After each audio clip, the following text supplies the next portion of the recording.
Hello বন্ধুরা, চলো আমি মৌসুমি। আজকে আমরা কোথায় গিয়েছিলাম সেটাই তোমাদেরকে দেখাই। এই যে ছোট্ট মেহু আমার কোলে, তারই আজকে অন্নপ্রাশন ছিল। এই যে আমি আর আমার ছেলে সোনু, ওর বাবাও ছিল, সে তো কোনো মতেই ছবি তুলবে না। চলো আমরা এসে পড়েছি অন্নপ্রাশন বাড়ি। আর এদিকে এই যে খেতে বসে পড়েছি।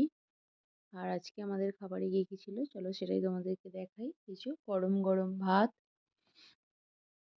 তারপরে এলো হচ্ছে ভেজ ডাল, তারপর ছিল ক্রিস্পি আলু ভাজা, যেটা খেতে খুবই ভালো লাগে ভাতের সাথে। তারপরে হচ্ছে তোমার শুক্তো। শুক্তোর পর এটা খাওয়ার পরই আসছে আমাদের হচ্ছে ফুলকপি চিংড়ি, যেটা খেতে আমার খুবই ভালো লেগেছে। তার কারণ এটা খুব টেস্টি হয় তরকারিটা, যেহেতু চিংড়ি মাছ দেওয়া থাকে। তারপরেই আসছে চিকেন। চিকেনটা খাওয়া শেষ হতেই আমাদের আসলো শেষ পাতে চাটনি, পাঁপড় আর অন্নপ্রাশন পায়েস তো থাকবেই। এই যে পায়েস, রসগোল্লা, তারপর ছিল সন্দেশ। চলো টাটা, ভিডিওটা কেমন লাগলো অবশ্যই